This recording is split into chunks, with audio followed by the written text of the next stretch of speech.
Hello, everyone.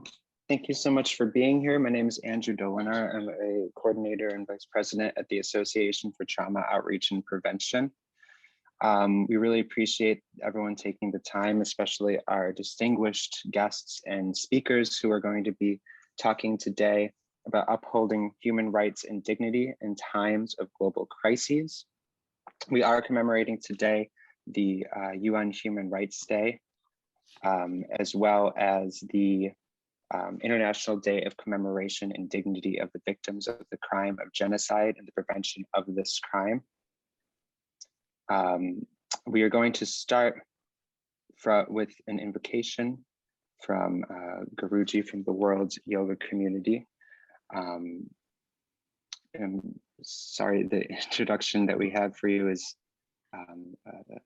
someone who is not here yet. Dr. Ani, would you like to introduce Guruji for us? Oh, of course, Guruji is part of our family and is the founder and director of the World Yoga Community that is in affiliation with the UN and has received numerous accolades and acknowledgements from the mayor to the UN to our Meaningfulworld community. So very close friend and colleague.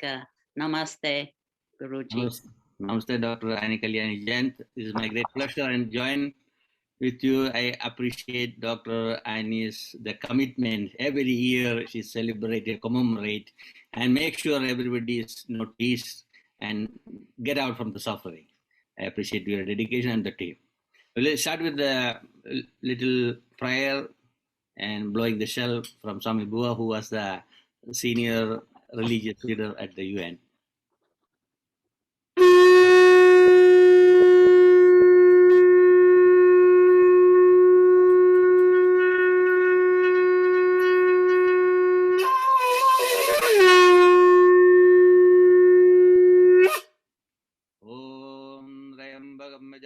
Sugandim Pushtivardhanam Purvarigumi Abandana Mrityor Mukshayamamrita Om Drayambagam Majamahe Sugandim Pushtivardhanam Purvarigumi Abandana Mrityor Mukshayamamrita Om Drayambagam Majamahe Sugandim Pushtivardhanam Purvarigumi Abandana Mrityor Mukshayamamrita Om Sarvesham Sustirbhavadu Sarvesham Shantirbhavadu Sarvesham Purnam Bhavadu Sarvesham Mangalam Bhavadu Sarve Bhavantu Sukhinaha Sarve Santu Niramaya Sarve Bhadrani Vachantu Magachet Dukhabad Bhave Asudhoma Satgamaya Tamasoma Jyotirgamaya Mrityorma Amritam Gamaya Om Purnamada Purnamidam Purna Purnamudachyate Purnasya Purnamadaya Purnameva Vashishyate Yoga Samasta Sukhino Bhavantu Loga Samasta Sukhino Bhavantu Loga Samasta Sukhino Bhavantu Om Shanti Shanti Shanti Om Peace Peace Peace. May peace prevail on earth. Thank you everyone. Thank you so much. May peace prevail on earth. Thank you very much. Next, I'm going to introduce Dr. Ani Kalayjian. Dr. Kalayjian is the founder and president of the Association for Trauma Outreach and Prevention, Meaningfulworld. Dr. Ani has been consulting at the United Nations since 1988 as a representative of a variety of organizations, currently representing ATOP Meaningfulworld, as well as the ACRPC. She has been the vice president of the UN NGO DPI Executive Committee, treasurer of the Human Rights Committee, corresponding secretary and vice chair of the Spirituality, Values, and Global Concerns Conference, chair of the annual DPI NGO conference, and has organized numerous annual conferences at the UN on prevention of genocide, mind, body, eco, spirit, health, engendering inner peace and forgiveness, and dignity for all. Dr. Ani is also the author of numerous books, including an acclaimed book on disaster and mass trauma. She was the chief editor of an international book on forgiveness and reconciliation, as well as the chief editor of 2 volumes on emotional healing around the world. Dr. Ani is going to present today one of her poems to commemorate today's events. Dr. Ani, please take it away. Thank you so much, Andrew. I'm going to share one of our my poems on vicarious trauma, returning from genocides, wars, and other conflicted countries, and our missions in those countries. After several humanitarian rehabilitation missions, I'm finally home. I'm sitting on my bed and wondering to myself, how do I feel? Am I numb from all the traumas that we've witnessed? Am I frozen, devoured of feelings? Am I so sad that I've managed to push all of my feelings down? Or is this vicarious trauma that I'm feeling? I came face to face with the bulging eyes of poverty and human rights violations in DR Congo. I witnessed the chapped lips of dehydration and abuse in Sierra Leone. I cried with the neglected and abused woman in Pakistan. I helped the young handicapped man in a village in Armenia after the war. And I wiped tears from the cheeks of a child in Rwanda after genocide. But afterward, I would always return home. I have a comfortable home to come to, unlike all the people I worked with. I returned home, but isolate myself for a while, confine myself to the four corners of my comfortable home.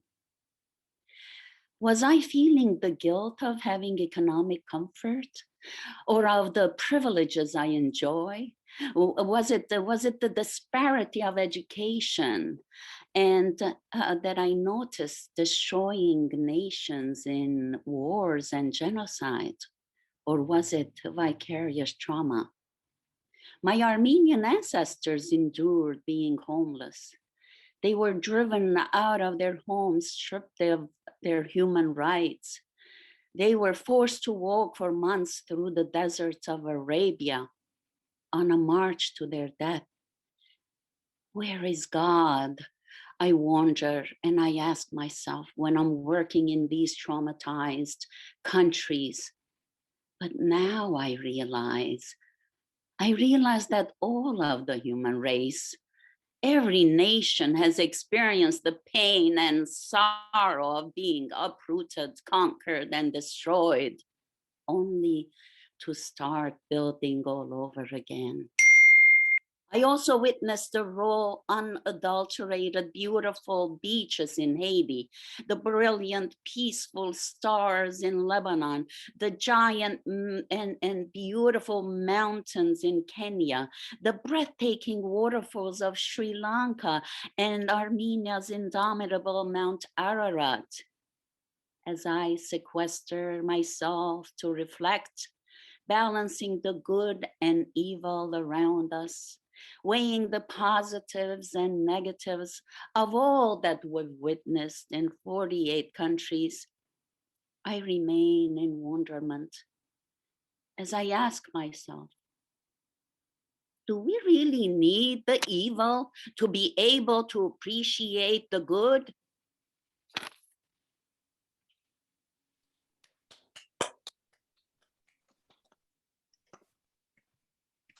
Thank you.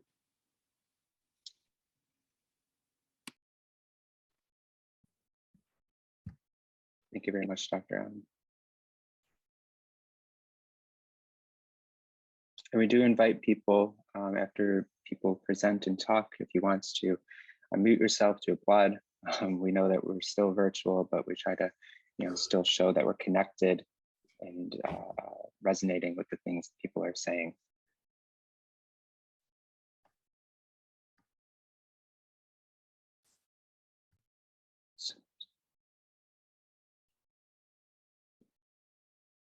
So now I'm going to just talk a little bit about what brings us here today. Again, my name is Andrew. I am a Vice President of the Association for Trauma Outreach and Prevention, Meaningfulworld. I want to extend my deep gratitude for everyone for being here, and especially to our distinguished speakers and guests, as well as our co-sponsors. We at Meaningfulworld put this event together to commemorate two important United Nations recognition days, both the UN Human Rights Day and the International Day of Commemoration and Dignity of the Victims of the Crime of Genocide and the Prevention of this Crime. The latter day, which is today, designates the signing of the Convention on the Prevention of Punishment of the Crime of Genocide, which is also known as the Genocide Convention. This was adopted December 9th, 1948. This day acknowledges the need for positive steps to be taken to prevent the crime of genocide, particularly through identifying and eradicating its root causes. Unequal treatment of minorities or disadvantaged groups, hate speech that incites violence, and other human rights violations all continue to raise concern. And as diversity exists at all corners of the earth, this is a global concern for all to share. This day also serves as a reminder of the responsibility to protect populations from genocide, war crimes, and ethnic cleansing. Though we must prioritize prevention, intervention must serve as a last resort to prevent this most heinous of crimes from occurring again. Like I mentioned, we're also celebrating UN Human Rights Day, which is tomorrow. This day commemorates the adoption of the Universal Declaration of Human Rights each year on December 10th. This year's theme is reducing inequalities, advancing human rights. And we're focusing on Article 1 of the UDHR, which states that all human beings are born free and equal in dignity and in rights. As we face the inequalities made bare by crises such as the ongoing pandemic and the effects of climate change, we are asked to build a future where dignity and rights are recognized for all people. This includes notably equal treatment and opportunity for youth, equality in vaccine distribution as we continue to fight the pandemic, climate justice, and equal access to a clean environment, and equal access to global economic resources. So to commemorate these two important days, we're reminded of the challenges and crises that continue around the world. As I mentioned, the COVID pandemic continues to bring loss, sickness, and fear. We know this pandemic most deeply impacted previously vulnerable people, and particularly those who relied on humanitarian assistance. The pandemic is also for many months brought down a slowdown of international exchange and travel, and an economic slowdown as well, both of which affected the ability of international organizations to provide much needed relief. So at the same time, conflict, human rights abuses, and increasingly severe natural disasters continue. ATOP Meaningful World is proud to be joined by our distinguished guests who can provide insight into the topic of upholding human dignity and rights in the times of global crises. I don't want to take any more time away from them, so I invite our founder and president, Dr. Ani, in joining me and welcoming our guests today.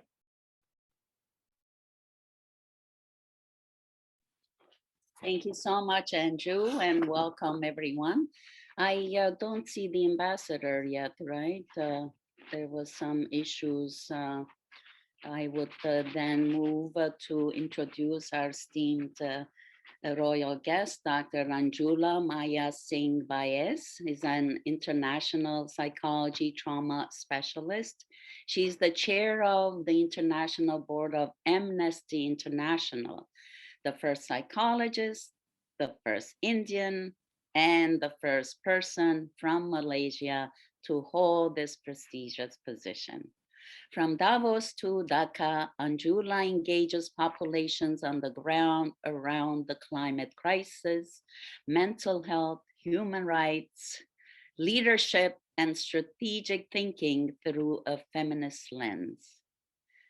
Dr. Anjhula is a global risk perception subject matter expert for the World Economic Platform, an initiative between the World Health Organization and World Economic Forum, and is a consultant to global boards of MNCs around behavior, risk, and culture. Dr. Anjhula has been named a fellow of the Political Academy, prestigious 40 under 40, listed on the 2020 Agile 50 list of the world's most influential people, navigating disruption by the World Economic Forum's Global Future Council and Agile Governance, and bestowed the Global Citizens Psychologist Citation from the American Psychological Association, APA. A distinguished LLC alumni, Bais holds degrees from Lady Shri Ram College of the University of New Delhi, University College London, Columbia, Harvard, and Oxford universities, and with distinction from the Chicago School. She's a member of YPO and is a World Economic Forum Young Global Leader. Her governance experience encompasses serving as a current standing representative for Division of Social Justice of the APA, the world's largest body of professional psychologists, former chair of languages of the International Psychology Division of APA, and the youngest board member of the Institute of Semiotics at Princeton, and former chair of the Amnesty International in Malaysia. Ambassadorships include INGO Concern Worldwide, where she represented Concern on international missions, and People-to-People Citizen Ambassador to Rwanda for Genocide Reconciliation Research. She's a scientific journal peer reviewer for Journal of American Psychologists and the Humanistic Psychologist, and was a thought leader on her Light FM radio show Mind Matters, which had a weekly listenership of over 1 million people. So please unmute yourselves to help me welcome Dr. Anjhula Maya Singh Bais. Dr. Ani, you're too sweet. I think next time when we collaborate, I must insist on a tweet level bio. Oh boy, but thank you very much, Dr. Ani. We are proud of you and your achievements and care for and compassion for humanity. Very much so. Thank you so much. Very meaningful coming from you, Dr. Ani, and it's really good to reconnect and to be a part of Meaningful World and the heart center work it does. It's also a pleasure to join esteemed guests like Guruji, the co-panelists and their excellencies. And as we celebrate United Nations Human Rights Day and recognize the International Day of Commemoration and Dignity of the victims of the crime of genocide and of the prevention of this crime, I want to underscore the continued importance and efforts of the field of psychology in the endeavor to understand and eliminate genocide. Dr. Joanna Volhart, Dr. Paul Slovic, and the American Psychological Association have many important thoughts and words, which I quote here today. So my work and time as a people-to-people ambassador in Rwanda, studying the genocide, rendered one thing very clear. Professionals should understand that it is a bi-directional process of understanding and co-creating strategies, not global North PhD professionals, with their research hats on, imparting sort of savior wisdom. Education and lived experience must meet in equitable intersectional ways. And whilst law and political science will tackle questions of what to do regarding genocide, i.e.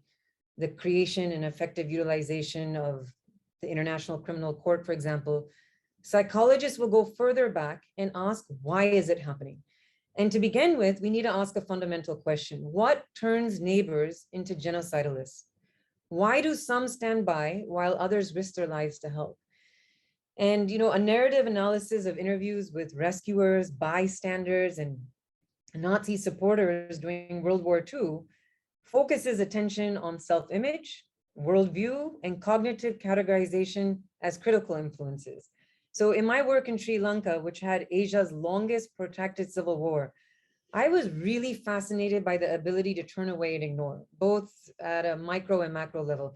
In particular, I remember a conversation over breakfast I had once where a person was describing how a domestic helper was being exploited. And my natural automatic impulse was do something about it. But in contrast, that person responded with, "Oh, Anjhula, I'm not here to save the world." And that dismissiveness and indifference left a really deep impact on me and was a catalyst for my doctoral dissertation research. It was then I realized the difference between success and significance. This person, by secular standards, was quite successful, but they would never be significant. however, and it's through that lens of significance that we approach this understanding and abolition of genocide. So there's a quote: "If I look at the mass, I will never act. If I look at the one, I will." And this statement was uttered by Mother Teresa, and it captures a really powerful and deeply unsettling insight into human nature. Most people are caring, and they're going to exert great effort to reserve, the one, who is in need, and it comes to their attention. But these same people often become numb or indifferent to the plight of the one, who is one of many in a much greater problem. So this indifference has been evident during the Darfur region of Western Sudan, where more than 200,000 people have been murdered by government-sponsored militias, and at least 2.5 million more have been forced to flee their burned out villages. And unfortunately, really unfortunately, Darfur is not an isolated incident of genocide. Others, of course, such as the Holocaust and Nazi Germany, are well known. And in a deeply disturbing book that actually won the Pulitzer Prize for Samantha Power, Darfur can be seen as but one of the latest long string of genocides dating back to 1950. Power actually talks about, in the instance that America and the rest of the world looked away. And why don't these massive crimes against humanity spark us into action? Why do good people ignore mass murder and genocide? Unfortunately, there are no simple answers to these questions. I mean, every episode of mass murder is unique and raises unique social, economic, military, and political obstacles to intervention. But the repetitiveness of such atrocities, ignored by powerful people and nations, and we see this until now, and by the general public, calls for explanations that may reflect some fundamental deficiency in our humanity, and a deficiency that once identified might possibly overcome. So one fundamental mechanism that may play a role, if not in all episodes of mass murder neglect, involves a capacity to experience affect, the positive and negative feelings, that you combine with analysis to guide judgment, decisions, and actions. So research shows how the statistics of mass murder on genocide, no matter how large the numbers, they fail to convey the true meaning of such atrocities. The numbers fail to spark emotion or feeling, and thus it fails to motivate action. So genocide in Darfur is real, no one's denying that, but we do not feel that reality. The ways that we might make genocide feel real and motivate appropriate interventions needs to be continually examined. Ultimately, however, we cannot depend only on our intuitive feelings about these atrocities. We really must create and commit ourselves to institutional and political responses based upon reason analysis, which Meaningfulworld does very well, and our moral obligations to stop the mass annihilation of innocent people. Now, it's often sort of assumed that genocide must be caused by extraordinary psychological processes that are outside of our, that just defy the logic of normal human functioning. And that cannot easily be understood. However, if you think about it, there's certainty, beyond our imagination, for sure, what it means to experience, witness, or perpetuate genocide. Actually, the psychological processes that lead up to that point and enable people to engage in acts committed with intent to destroy, in whole or in part, a national, ethnic, racial, or religious group, as defined in the 1948 UN Convention that Andrew mentioned. These are, these are processes that are actually enabling genocide, and they include many mundane, ordinary social psychological phenomenon that also apply in times of relative peace, or what we consider relative peace, and explain actually how individuals and groups can engage in structural and direct violence against others. What I'm saying is, in other words, genocide's not a qualitatively distinct category of human behavior. It actually follows ordinary principles of cognition, affect, and behavior, and that certain societal and political conditions, such that Malaysia, where I live, has political upheaval, prior genocide, autocratic rule, low trade openness, all this allows us to escalate into more and more severe violence. And this continuum of destruction, which often begins with seemingly harmless acts, of blaming a group for one's misfortune or supporting exclusion of this group as a solution to one's own problems also implies that we need to be aware of the creeping normalization of hate speech and exclusionary ideologies. So early warning is considered one of the most effective ways of preventing genocide from a social psychological perspective. Early warning should include seemingly ordinary processes of exclusion and normalization of violence that may still seem below the threshold of concern to many. So a powerful example of such social psychological processes that actually drive genocidal violence, but are also prevalent in what we consider democratic and normal societies today, is what we call dehumanization. Dehumanization is central to every genocide. We know from the Holocaust, Cambodian genocide, the Rwandan genocide, and many other cases that victims were labeled as vermin, cockroaches, rats, snakes. And this is actually argued to make the violence less aversive and less morally reprehensible. Dehumanization is one of the mechanisms of moral disengagement through which human beings sort of manage to preserve a positive image of themselves or their in-group despite doing harm to others. Dehumanization doesn't only occur during genocide or what we officially recognize as genocide. Recent research by Noor Kateli and colleagues, for example, show that people residing in the USA, they're engaging in considerable degrees of blatant dehumanization of other groups. Above all, Mexican immigrants, Arabs, and Muslims. Specifically, average people in the US do not hesitate to describe these groups as less evolved than others. On a pictorial scale, for example, that shows the ascent of man from ape to Homo sapiens, there's blatant dehumanization. And this predicts several violent outcomes, such as support for torture, bombing of civilians, drone strikes in Afghanistan or Pakistan, and of course, under Trump, detention and solitary confinement of undocumented immigrants. So people become desensitized to violence that they're exposed to. And participating in violence makes us more likely to engage in future violence. It's a vicious cycle. Exclusionary ideologies are one of the main predictors of genocide. Researcher Harf identified in 120 instances of war and regime collapse, she distinguished 35 cases that led to genocide from those that did not.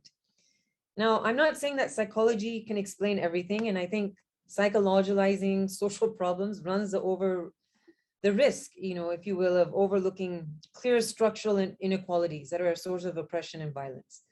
Of course, there's structural and political factors that are linked to a decreased risk of genocide, even in the presence of exclusionary ideology. This includes less political upheaval, no prior genocide, a partial or full democracy in place, and greater trade openness. But these structures are shaped by human beings and psychological processes. That's why we should never give in to the illusion and optimistic sort of bias, which explains some behavior of victim groups in times of genocide. That's what reduces their survival as well, including their resistance, the thinking that we're immune to the risk of genocide. And that was something in the past. So throughout human history, and even continuing now, the issue of genocide and mass violence has been a devastating reality. And psychology is in a unique position to both inform our understanding of the causes and solutions to genocide. So while governments in the United Nations work to address this life-altering and history-altering crisis, non-governmental organizations such as American Psychological Association and Amnesty International, they have the skills, knowledge, and expertise to increase awareness and ultimately bring about peace and reconciliation. And in keeping with this charge, the APA's Committee on International Relations and Psychology and Committee on Ethnic Minority Affairs calls on all psychologists to respond to this global continuing crisis with a unique contribution that can be made by mental health educators, researchers, and counselors. So thank you so much for listening, and I'm positive that together, multidisciplinary, we can make a difference.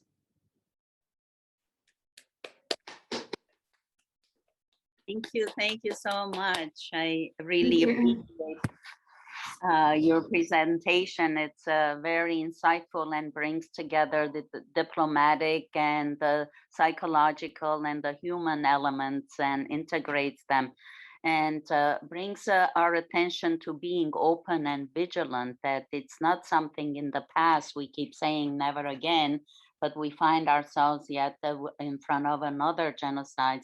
After we said never again, there has been at least 10 genocides, and 6 of them are in April month. And your message of being more involved and using psychology and diplomacy to better our skills in prevention and the building the infrastructure of mental health, so people can rely on each other's partnership and compassion and empathy, rather than taking away things from others and being greedy and being self-centered, and not mindful of the impact of this trauma.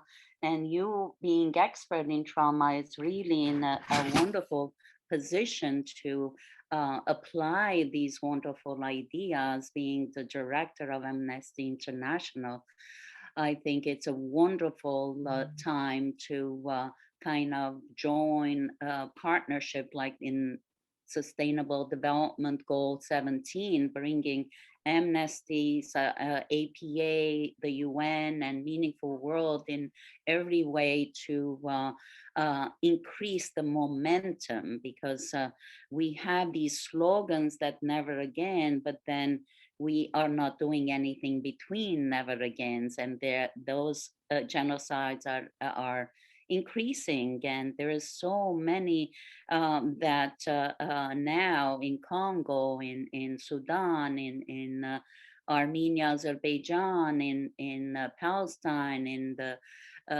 Caucasus. It's just something that we need to be more vigilant, because that's the ultimate destruction of human rights. I mean, tomorrow is the Human Rights Day, today is the genocide prevention. What wonderful ways for us to reinforce the importance of these two wonderful conventions, and put some, I would say, recommendation would be to put some consequences for these countries who engage in these violent behaviors. When we have like glory of different reconciliation strategies, peace building strategies. I mean, APA has it, Amnesty has it. We have to use more of these tools, and we really appreciate your insightful talk to bring these to our attention. Thank you. My pleasure.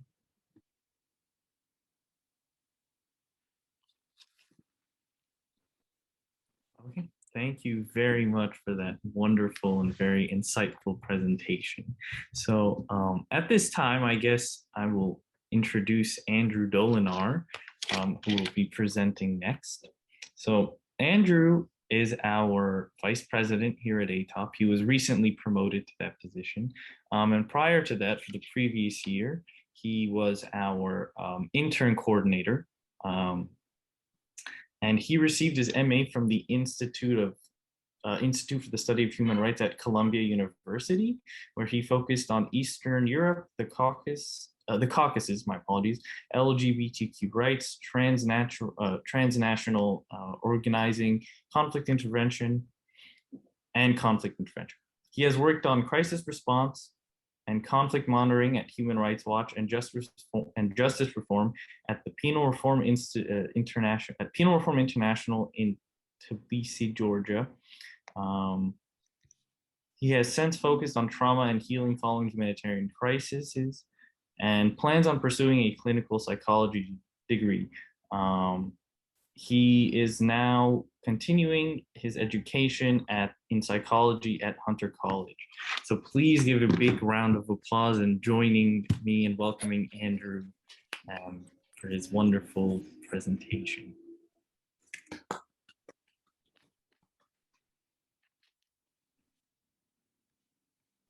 Thank you so much, Samir. I appreciate the introduction. And I'm going to use a PowerPoint so I feel like I'm not as engaging as the last speaker, so I need some visual aids.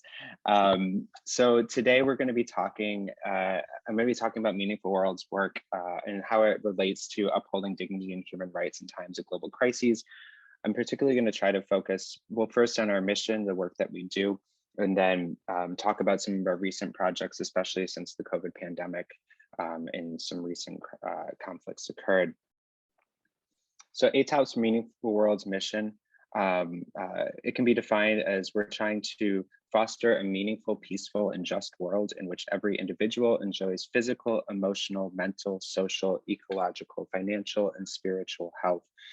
Though this may seem reaching pretty broad-reaching mission, our work really started by Dr. Ani, who, following the devastating earthquake in Armenia in 1988, saw a need for more attention given to helping people who are dealing with traumatic stress and other related issues following humanitarian crises, both man-made and natural disasters. And so we really started to focus on how we can transform trauma into post-traumatic growth in the ways that this can help both individuals and societies heal after a natural or man-made disaster. And there are different types of trauma that can affect a person and that we work on in the field. So generational trauma, which is a trauma that might have been experienced by someone in a previous generation, but is passed down both genetically as well as through parenting styles, behaviors, and different factors. Individual trauma, which is the most common type of trauma we often popularly talk about. And this is when a traumatic event happens to you directly or a person directly. Vicarious trauma, which Dr. Ani spoke eloquently about in her poem. And this is when a trauma doesn't happen directly to you, but to someone else, but you might still experience traumatic stress symptoms and different related issues. So this is commonly seen with humanitarian aid workers, as well as with people who might view a traumatic events on television or online. Collective trauma, this is like what we refer to when we're talking about collective emotional experience a group or large portion of a population is having in response to a traumatic events. And horizontal trauma, this is a particular type of thing that we see, especially within oppressed communities where groups of oppressed people may take on the prejudices and actions of their oppressors and put down people in their own families, communities, and group. And it's important to note at the core of our work that trauma that is not transformed will be transferred to others. There's different types of ways in which this trauma may play out. Dysfunctional families, poor self-esteem for an individual, addiction and mental illness, and all the familial, individual, and social implications that may have. Poor emotional intelligence, which disallows us from having empathy and connecting with other people in a significant and productive way, as well as interpersonal conflict. So we see, in a way, transforming trauma could also be a means of transforming violence in communities and in individuals. There's a quote by Richard Rohr who says, "If we do not transform our own pain, we'll most assuredly transmit it." So as Dr. Ani mentioned, our work is also very much inspired by the Sustainable Development Goals. We teach them, we read them, we practice them, we incorporate them into all that we do. Though there's 17 goals in particular, we work with 6, and that is health and well-being, quality education, gender equality, reduced inequalities, peace, justice, and strong institutions and partnerships for these goals. And to speak about these partnerships, Meaningfulworld works with a number of other organizations, both locally, internationally, and within the countries that we are working in. We work within the United Nations, as well as with the American Psychological Association, the Psychology Coalition at the UN, and other organizations as well. And our work takes a 3-pronged approach. So, and we find that they are all trying to feed into each other so we can really support our important mission. The first is healing and education. This has a lot to do with the humanitarian missions Dr. Ani had mentioned previously. We find it's important to through a variety of approaches, help people heal and give them the tools they need to sustain themselves and grow following traumatic situations, as well as educating the public about the importance of these issues and the wide-ranging issues they can create. Research is the second prong that we have. We find it's important both to research so that we can fine-tune and better address populations that we're working with, as well as to advance the fields to create more of an academic discussion in the area of post-traumatic growth, healing, emotional intelligence, and the different areas that we work on. Finally, advocacy at the United Nations and outreach. We work within the United Nations and with other organizations to try to bring attention to these issues, as well as help revise different policies that might be affecting populations we work with. Our humanitarian missions, we worked in 48 countries around the world, as well as in 26 states. These are often responding to natural and human-made disasters, as well as structural, interpersonal, and generational violence. A lot of countries we go to might not have had an acute example of natural human disaster, but because of things like history of colonialism and slavery, or different types of oppression, there's still a lot of trauma passed down generationally, as well as different structures that stay in place to perpetuate violence.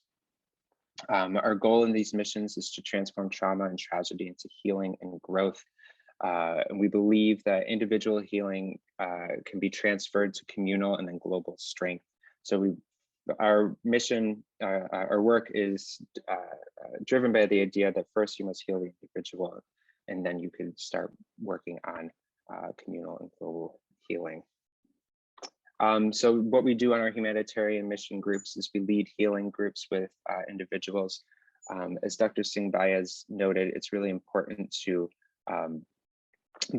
make sure that it's a bi-directional relationship as well. So in that regard, we work very closely with local collaborators identifying months before any outreach mission, people in the community who both can inform our intervention strategy, as well as who can continue working in their own way after we've gone. We hold educational workshops on emotional intelligence, as well as post-trauma healing, to give people the tools that they need to try to work on post-traumatic growth beyond our own workshops. We establish peace and forgiveness gardens. These are gardens that are in both urban and non-urban areas that allow people to connect with nature and have meditative or reflective practices about certain events and conflicts. And finally, we share the 7-step integrative healing model. The 7-step model is core to the work that we do. It's a biopsychosocial and eco-spiritual model where emotions are assessed, identified, explored, expressed, processed, validated, and finally reintegrated. And it incorporates various mind, body, and eco-spirit practices such as soul surfing, which is a type of therapeutic movement in yoga, as well as meditation. The core of this model is using meaning making, mindfulness, and forgiveness practices in an attempt to nurture emotional intelligence, ecological consciousness, and post-traumatic growth. I'll quickly talk about the 7 steps. So first, we ask people to assess levels of distress, trauma, anger by using questionnaires or by just reflecting within their own thoughts. Usually, if we're going into an area after an event, we talk about feelings that you might have around that event itself, and seeing how you're feeling about that in that day at that time. Then we encourage people to talk about these feelings, and this is supposed to be a way of catharsis. Then we encourage other people in the group to provide empathy and validation, taking a moment to step outside of their own maybe preconceptions or judgments about someone, and just providing a validation that their feelings are valid, that their emotional experience is worthy of sharing and having. Then we encourage discovery and expression of positive meaning. This is based off of the logotherapeutic model by Viktor Frankl, that even in the darkest times, we can find some positive meaning or lessons learned. And this can create more general life meaning, which is highly associated with post-traumatic growth, as well as other positive life outcomes. We then provide resources and didactic information. We realize that there is things beyond empathy and validation that are vital to helping people heal from traumatic events. We encourage connection with Mother Earth. We ask people to discuss how they connect with Mother Earth, and perhaps even have programs that help people do so.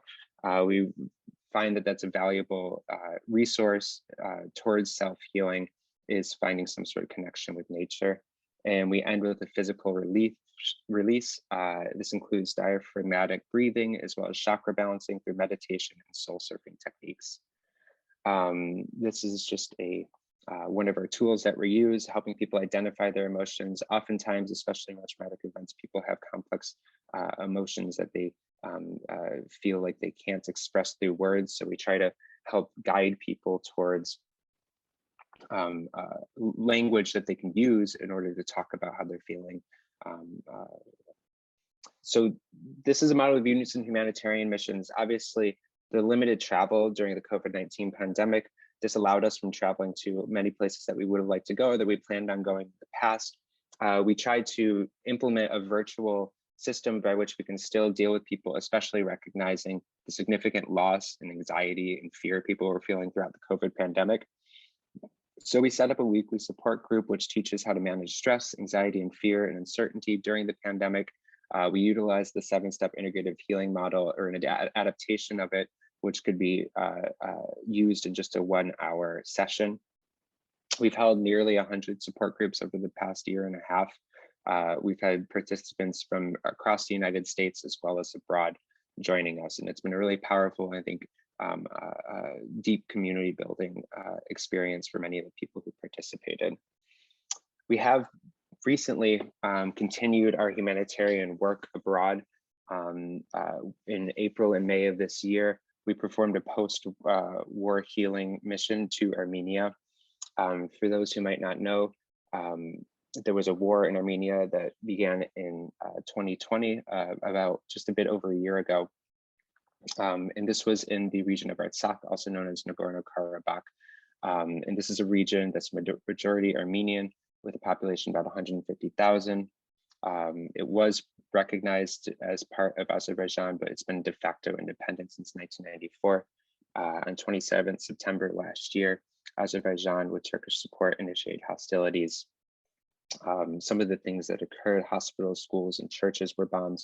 There was the use of internationally banned cluster bombs, and there's been over 5,000 casualties, including 143 civilians. And this might be a low estimate at this point as well. There's also been intermittent conflict that's been occurring with border disputes, as well as desecration of some holy sites and cultural sites as well since that time. And because this was happening during the COVID-19 pandemic, this war was putting more pressure on an already overburdened healthcare system. So in April and May of this year, Meaningfulworld sent a team to Armenia to help promote emotional post-war healing and well-being. We were also trying to transform generational trauma of the the Turkish Ottoman genocide of Armenians. Even though this was over 100 years ago, there's still the transmission of this trauma continues in a lot of the people that we work with. And it's especially thoughts of this are reinstigated every time that there is conflict with the Turkish and Azerbaijani forces. We also seek to transform horizontal violence, as we talked about, and train professionals in the 7-step integrative healing model. We work on establishing peace and forgiveness gardens, as well as working with orphans and children's centers. What we know from our work and other work is that children are especially can be susceptible to traumatic events, even if they're not, even if they're vicarious events, if the trauma isn't directly happening to them. So we try to establish a lot of relationships with people who work with orphans and those children affected by these conflicts. We also worked to train volunteers on the first suicide prevention lifeline that Meaningfulworld helps establish last year. Outside of this work in Armenia, Meaningfulworld has worked across the globe in 48 different countries in the Middle East and Caribbean, Africa, Europe, Asia, North America, and South America. Some of the projects that we've worked on is peace building in the Middle East, meeting in both Palestine and in occupied territories of Palestine, as well as in Israel, to talk about the trauma of the ongoing conflict and occupation, generational trauma, and trying to talk, which is difficult, about what is the process of healing, what is the process of forgiveness and gratitude, and how can we come together after so many years of conflict and broken promises. We've worked a lot in Africa on gender equality, helping people who've experienced things like gender-based violence, as well as female genital mutilation. We find it important to do outreach both at home in the New York City area as well as abroad. We utilize similar methods. We utilize some similar methods, but then also take important notes to cultural dissimilarities, and again, working with local collaborators to find the most salient intervention strategies. We also, as I mentioned, do a lot of outreach at the United Nations. We do annual programs within the United Nations, as well as the various partners in New York. This includes the annual Mind Body Eco Spirit Festival, as well as International Psychology Fellowships at the UN. We've published multiple books as well as articles on forgiveness and reconciliation, mass trauma, and emotional healing around the world. Recently, some of our events was the 2021 celebration of the International Day of Peace, where we had a march from Times Square to Dag Hammarskjöld Plaza, and had speakers talk about what peace means to them, with the slogan of "No peace without peace of mind," recognizing the necessity for people to have some sort of psychological healing and growth in order for there to be a truly peaceful world. We've also continued our work on establishing peace and forgiveness gardens, both abroad, and most recently we're trying to work with the Boy Scouts of America to make a peace and forgiveness garden in New Jersey in this coming year, which is exciting. Our next events, for anyone who might be interested, will be this Saturday, which is a healing party that will be taking place in New Jersey for anyone in the area. And I just want to leave with this image that we talk about often. This is from one woman's work over the course of many, many years of her life, planting flowers on this hillside. And even though she's been deceased for some time, the beauty of her painstaking work continues to be appreciated and seen by all. So thank you all for being here, and thank you for listening to me right now. I'm going to stop sharing my screen, and I think Summer can take it from here. Thank you, Andrew, for that very wonderful presentation. I was actually wondering if everyone could just briefly turn on their camera so we could take a photo. And in the meantime, while everybody does that, I'd like to turn your attention to two links regarding this day. So the UN is putting on virtual events, as well as the Office of Genocide Prevention. So we will put that in the chat right there for you. If you wanted to sort of engage more deeply with this day, there's a live stream featuring the Secretary General, their statement, as well as a special advisor for genocide prevention as well. So they'll also be partaking in that. So these are just two links where you could access that. Okay, see. And then I'd also like to say that we have had two speakers, unfortunately could not make it out. We had secured Bruce Knott, who is from the NGO Committee on Human Rights. He regrettably could not join us this morning. I think these things happen in life, as well as the Palestinian ambassador, as well as Dr. Ani has let me know. But we still have quite some time, and we still have, I think, one or two more presentations that we are going to present today. We just want to let everyone know. So I'm going to take the pictures, and then I'll let you know when that's done. And then I'm going to invite Dr. Ani to share more about the work that ATOP has done in the spirit of Andrew's presentation. So I don't know, Dr. Ani, should we say, like 1, 2, 3? What do you think? Smile, yeah. All right. 1, 2, 3. Smile. All right. Well, all right. Oh, sorry. All right. 1, 2, 3. All right. I took a screenshot, I think. If everyone's not happy with how they look, please. Samir, maybe you can take a cup of, maybe Sure. someone close their eyes or. Yeah, that's what I was about to say. If you're not happy with how you look, please let me know. I think everyone can hear the sounds of my clicking, right? Yeah, okay. So, all right. Thank you. All right, so I'm going to turn it over to you, Dr. Ani. All right, thank you so much. Thank you, Andrew. That was a wonderful summary of some of the work that we're engaged in. And I wanted to bring our attention to the links because after 11 a.m., we were told the reports will be released from the UN and the Genocide Prevention Office. I'd like to highlight a few of the action items on the issue of confronting the human rights violations in the 21st century. First is we have been seeing decrease in mental health and many challenges in increased anxiety, increased depression, increased suicidal attempts, and increased mass murders, increased domestic violence, as well as all kinds of addictions. So our effort continues to focus on building emotional intelligence and spreading that around the world. And we're making partnership projects with Dubai, with Stephen's grant, hopefully reaching the more disadvantaged communities, as well as those who don't have, basically none of the schools have emotional management programs in their curriculum, and we have been working around the world to integrate that in the educational system.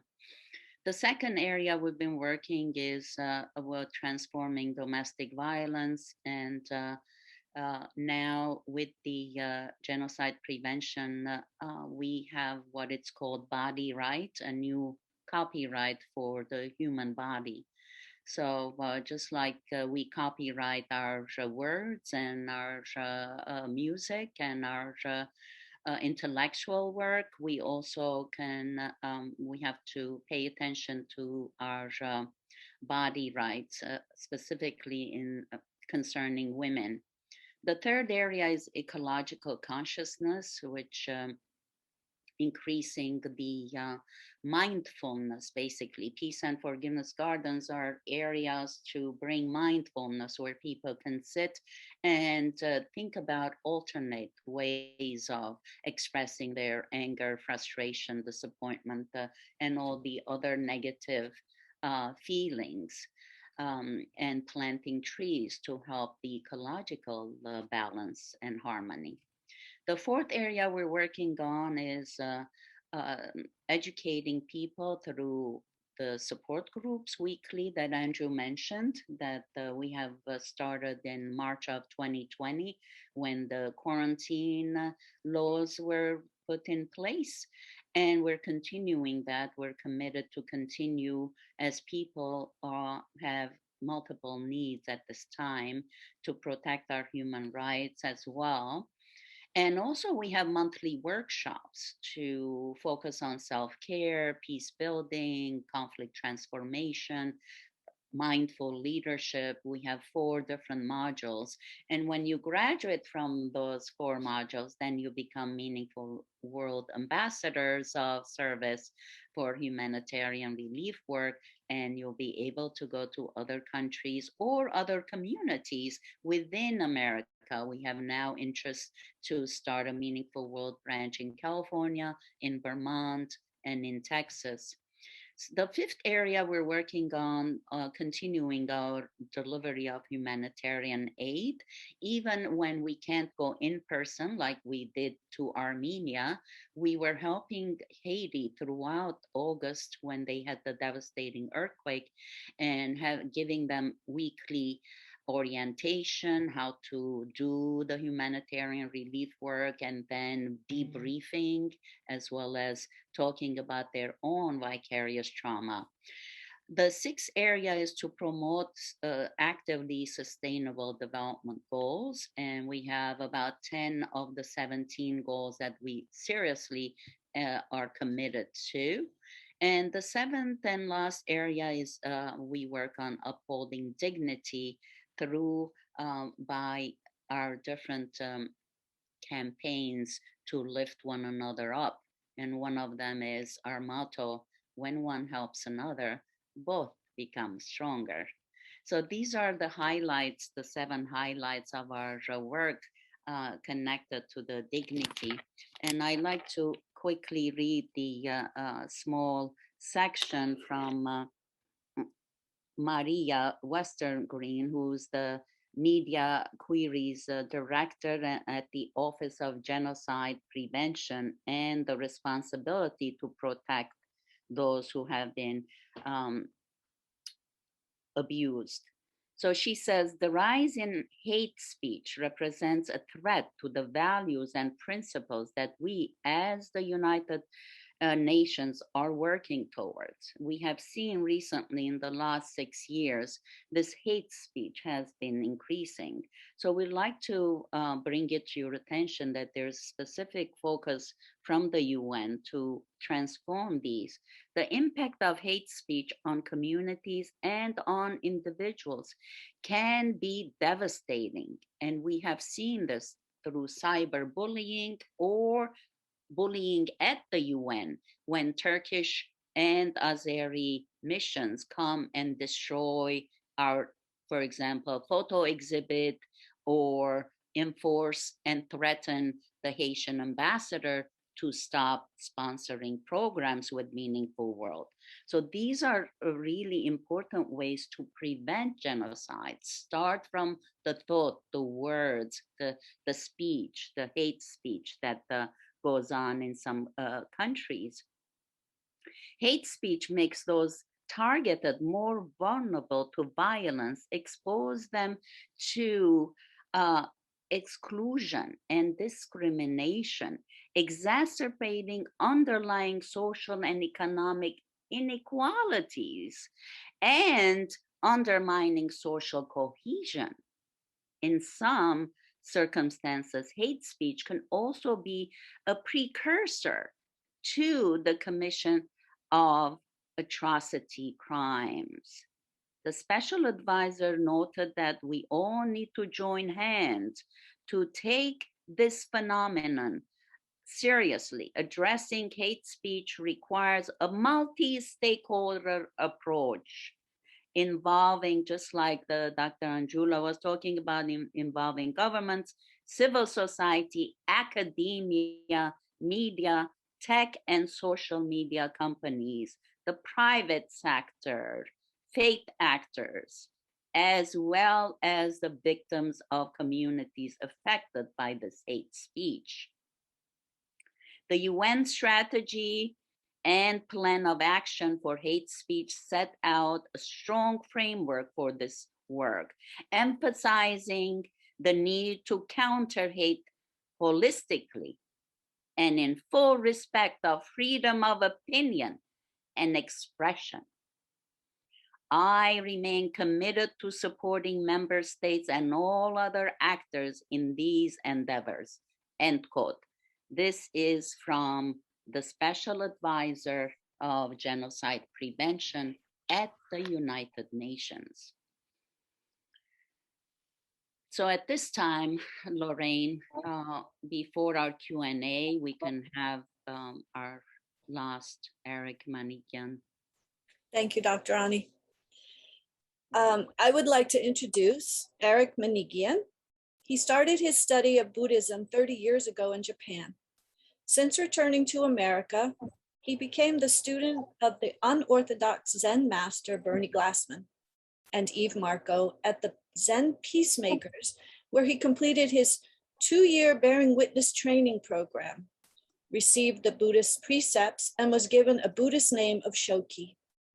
Eric has also completed the Conflict Transformation Across Cultures program at the School for International Training Graduate Institute. And he is currently in his last year of his Master's of Divinity degree at Union Theological Seminary.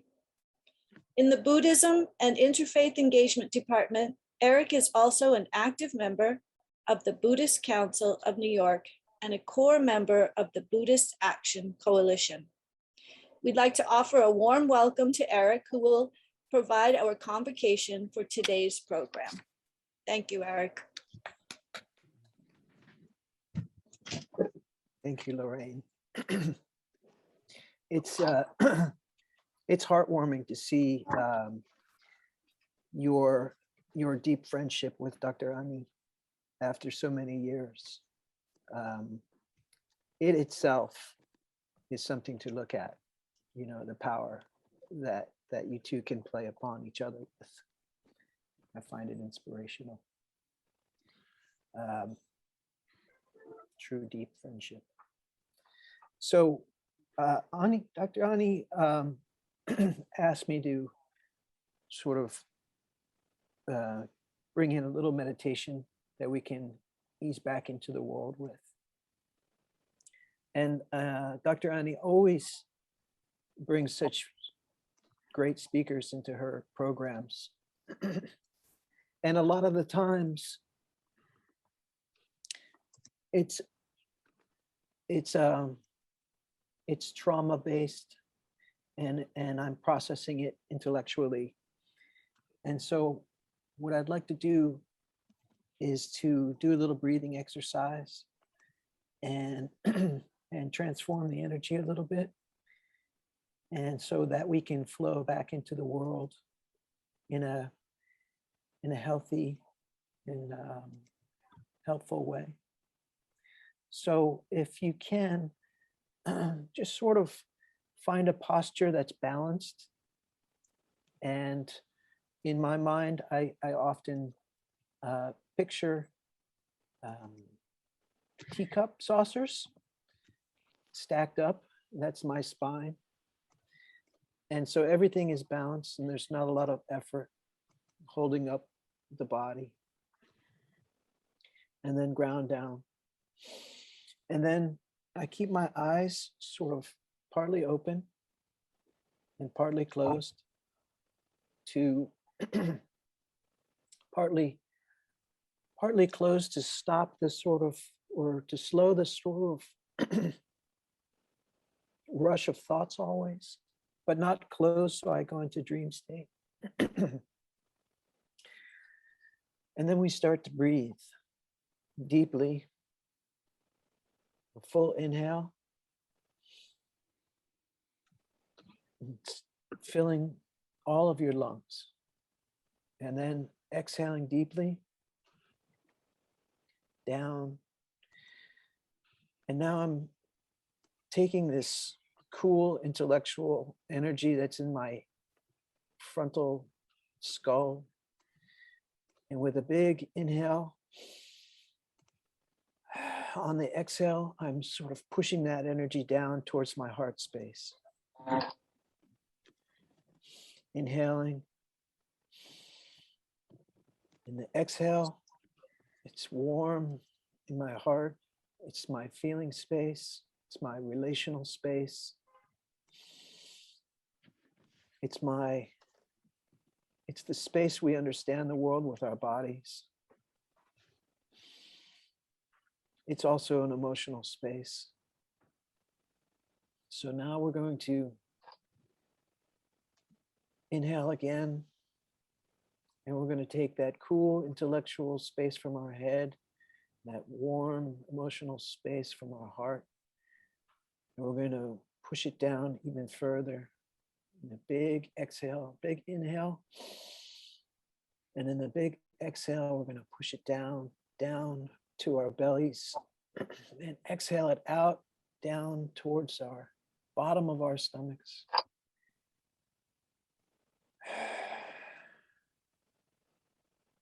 And down, this is the space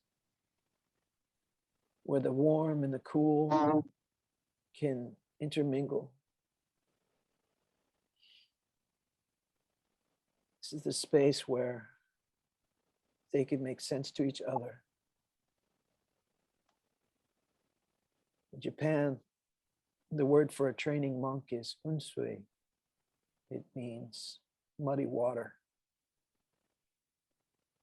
So we're pushing this energy down and we're settling ourselves. We're calming our thoughts. We're not dream state. This is attentive awareness, the loving, attentive awareness. And this is the settling of the dirt in the mud puddle. We're settling the dirt until the water becomes clear.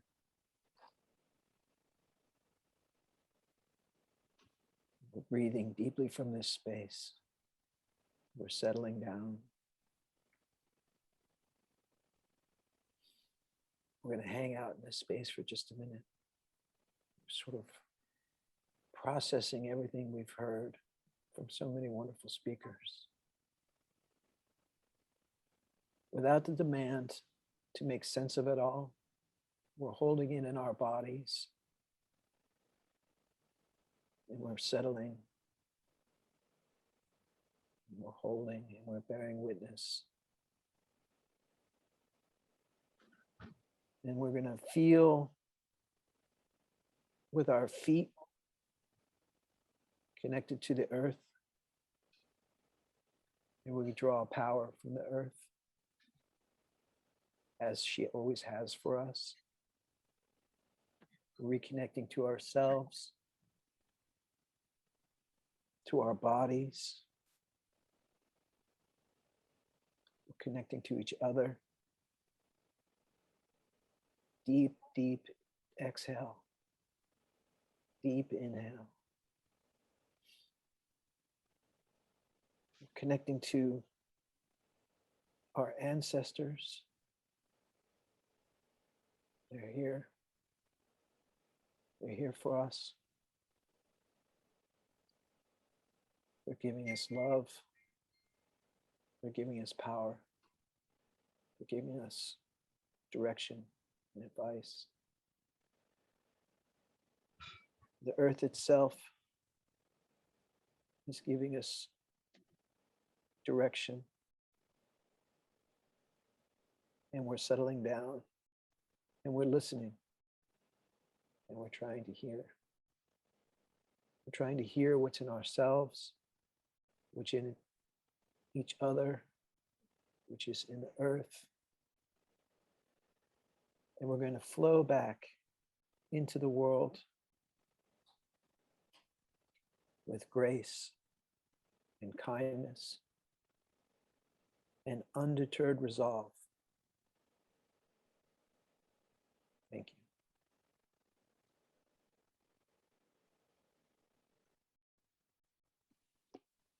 Thank you so much. I am also happy to share. Where is Uf? All right, I see you from here. I wanted to share our latest partnership, although we've been working with UFRA for years now. And I'd like to introduce her to say a few words about the new initiative on peace building that she started in Kashmir. Ufra? Hello, everyone. Am I audible? Yes. Thank you for I'm having from me. Bangladesh. Got my countries mixed up. I'm from Kashmir, you're correct. Thank you so much for having me here. It's really humbling to be here and to hear all the insights shared by all the people here. I'm from Kashmir. I'm a peace psychologist. I work at the intersection of psychology, peace building, culture, art, community. And I've been doing this work over the past 10 years in Kashmir, Myanmar, Afghanistan, and a few other places in South Asia. I started my association with Dr. Ani a long time ago when I was studying in the States in college. That's how I got to know about her. And she's been a wonderful support and a guide, mentor all these years. All the work that I've been doing on ground in Kashmir, a lot of it also is at the intersection of mental health, psychosocial support, and peace building. I've been advocating for well-being and mental health, psychosocial support-oriented approaches in LPS, WPS, and peace building in for the past decade. For me, it's incomplete to work on peace building without actually giving importance to people's traumas, fears. I think that's very crucial and foundational to build trust and to create dialogue in the long run. So that's been my hope. And, Kashmir has an ongoing conflict for the past many decades. So it becomes very difficult to continue the work, especially as a peace builder, because the word peace in itself is very controversial in a context like Kashmir. But I've been trying subtly, sometimes directly and sometimes very indirectly, to work especially on helping people cope up with the ramifications of dealing with what it is to live in a conflict zone, what it is to also counteract the enforced normal, because there's a normalization of the narratives by the state, and to also explore decolonized approaches of healing and transformation and peace building. So keeping this in mind, I have finally culminated all my work I've been doing over the past decade into an international center for peace psychology. I happen to be the first peace psychologist from Kashmir and South Asia, which has been a journey in itself. And I think the only reason I'm mentioning that is because it's been a lonely journey, and that's why people like Dr. Ani and a few other mentors have been a huge support emotionally and in terms of the work I was doing. So I had actually just written to Dr. Ani and extended an invitation offer for us to collaborate with Meaningfulworld at some point, especially in terms of trauma work and forgiveness. And we would love to do, and we would also love to have her as one of our board members. And the center that I have started, the International Peace Center for Peace Psychology, aims to take all the online and offline practices that we have been doing and learning from in the past decade in Kashmir and other places in South Asia. We hope to take all of those learnings and share them with the rest of the world through research, training, advocacy, and collaborative work in terms of trainings and education. All my work has mostly been about how to take peace psychology theory into practice on ground. And there's not a lot of evidence of this on ground. And that's why it's been both difficult and really, really meaningful at the same time. So the center aims to do this work more at a global level now with more global collaborations. And that's why somebody like Dr. Ani and Meaningfulworld as an organization would be a great, great asset in that direction. So that's briefly what I do and why I'm here. Thank you so much for having me here. I would love to share more about some of the work I've been doing maybe in some other session, but thanks so much for having me here today. Thank you. Thank you so much. This is really exemplary to see a student rise up from the ashes and the conflict and educate herself with all the challenges and now give back to her community and the universe. Of course, in all ways, we will be supporting you in any way that we can. Definitely, you can count on us. Thank you so much for your work. So let's open it up for Q&A. And if you can, if you don't have a question, perhaps you can think about one thing you can do after this conference, because we like to bring it from the head to the heart and the hands in terms of action. What would you, one thing that you would do based on the information that you received today? You can raise your hand or put a hand on your screen, whatever ways that you like. We'd like to hear from you. One thing that you would do to bring more human rights and to respect and to transform hate speech.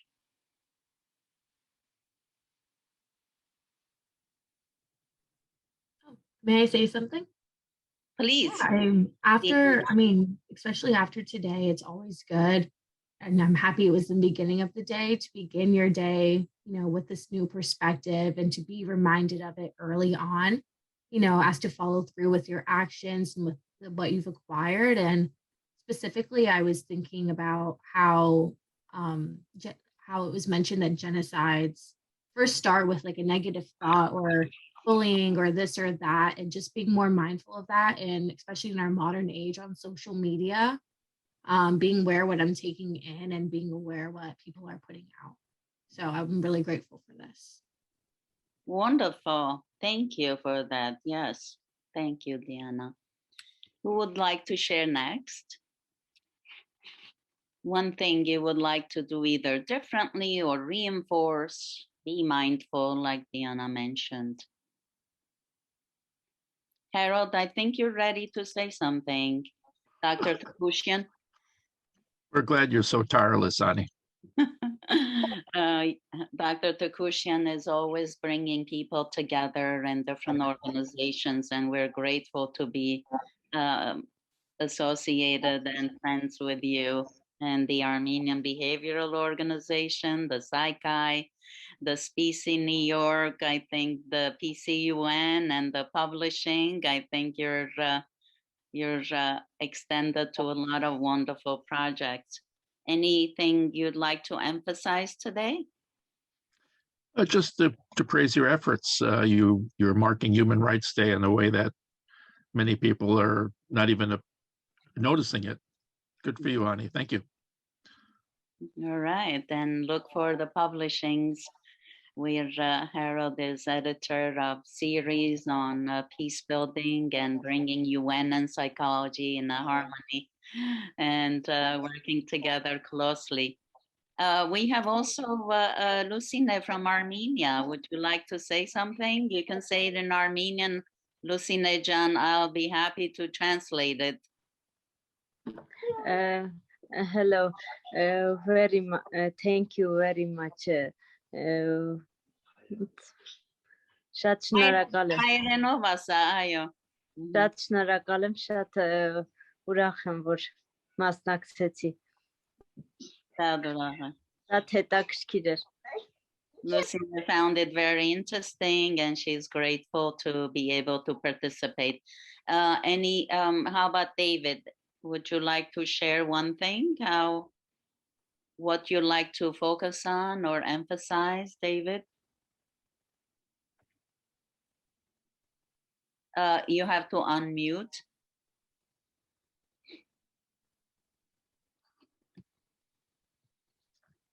There it is. Can you hear me now? Yes. Well, I need to be more educated as to what's, well, I have a pretty good idea what's going on in my community, but to be more educated as to what's going outside of my community. What I see, it's not just here, but there, we all have so much in common. So I need to be more going on outside my immediate community, you know? Yes, thank you for that. Yes. The outside kind of seeps into inside. We have to be mindful of that, you know. Yes. Anyone else? Susie, are you with us? Lene, Eric, anything you would do differently? Your message was wonderful. You know, Dr. Ani, when I think of you, I think of, I wonder where you get the energy. Everybody who knows you will smile and laugh at that. You know, what is the well source of your energy and inspiration and your tireless, you know, I'm speaking with many people in politically active groups, and so especially in America these days, people are falling into despair and running into burnout. And you know, when I look at you, I'm amazed. And you are undeterred and resilient like I don't think anybody else I know. So do you think you could just take a minute and share, like, what is the pill? And Yes. where can we get some? I think the pill is meaning. Once you have, like Martin Luther King says, I keep my eyes on the prize, on the meaning in life, which the meaning for me is create peace and everyone is in harmony. And we transformed our generational trauma into the ancestors' wisdom. And with that, like a parachute, it energizes me when we have these gatherings, although I wish that there were more people, but I know between work, final exams this week and all that, even our team members could not make it. So those kinds of activities and the hope and the faith and looking at the ultimate goal keeps me moving and energized, like almost charging my battery every day with the one simple act. Yesterday, we gave a presentation at the Rotary International in Ridgewood, and one hope of connecting with Boy Scouts International and doing Peace and Forgiveness Gardens, that just like kept me going with more ideas and more initiatives. So I would recommend first taking a lot of vitamins, helps.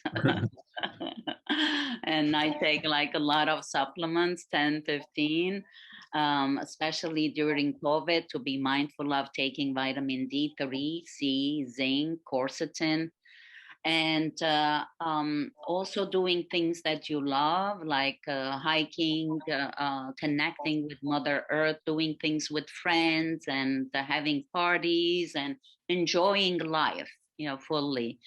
That brings more energy to you. And when questions start, like frustrations in terms of people saying hate words, and my cousin being shot to death in California out of just shooting spree, and he happened to be there in the wrong time, does make me slightly a lot sad and frustrated, and I cry and I release and then pick up and just go towards the light, towards keeping our eyes to our focus, because these unfortunate issues are going to happen, difficulties like ongoing conflict on the border in Artsakh and Armenia, ongoing issues in Haiti, in Sudan, in Congo.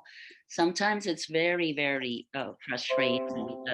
It seems like I'm starting from ABC. Where were they? We've been teaching for 32 years, but we don't give up and start from ABC again, so it's that meaning. If you have that anchor, like the foundation, then it's easier to manage everyday difficulties and challenges. Let's hear from Lorraine. We haven't heard from Lorraine. Well, I'm sorry, did that answer a little bit your question, Eric? It did very well. But my only follow-up question that I'm curious about you is, when did it start?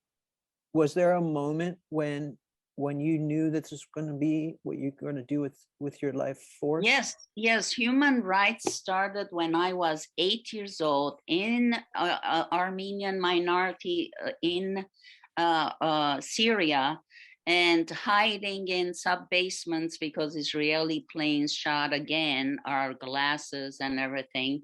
And I was telling to my mother, this is not right. This is not right. We have to work for our rights. And she's looking at me and says, shut up, or else they hear us and they will, bomb our house. So, and also the discrepancy, I was between two boys, so I was always put down. I had to understand the brothers, and they can get away with everything. They can ride bicycles, I'm not allowed to. And again, I was like, that's not right. That's not right. So they said that if I did not emigrate to America, I would be either shot or in the prison, die in the prison, because I was very, very upset, and also had the generational sadness. So that sadness I was turning into frustration and anger and saying, why can't I do this? So what is it? I'm a girl, so what? I can do better than my brothers in many situations. So that's always kept me going. So that little bit of fight inside of you, that little thorniness, is Yes. really an important element, really, to Yes. the story. Yes, because my sister didn't fight. She conformed. So I did not want to conform. I said, this is not right. There's something inherently wrong. I could see and could feel the sadness, and I could feel the even rage at times, that I turned it into constructive actions. Yeah, thank you. Lorraine, any last words before we end? Well, I, for one, echo Eric's statement about our friendship, Ani, and that has given me so much ability to enjoy life. So one of the things that I think that I would be mindful of in this, with this question of what are we going to do to take care of our individual behaviors, I would say that foster friendships, foster relationships with family, and also know what it is that I want in life, and not settle for something that other people might have me do, or settle for things that I know are not right. And to be able to speak up and say, I don't agree with that. I'm not going to fall into victim of just negativity. So I appreciate the positivity that you bring and these programs, and I celebrate that. Thank you. All right, we'll end with our quote: when one helps another, both become stronger. And the other motto that we have: shared sorrow is half sorrow, while shared joy is double joy. So if you would like to continue discussion at 12 noon, we have our support group. So we'll see you then. Thank you so much.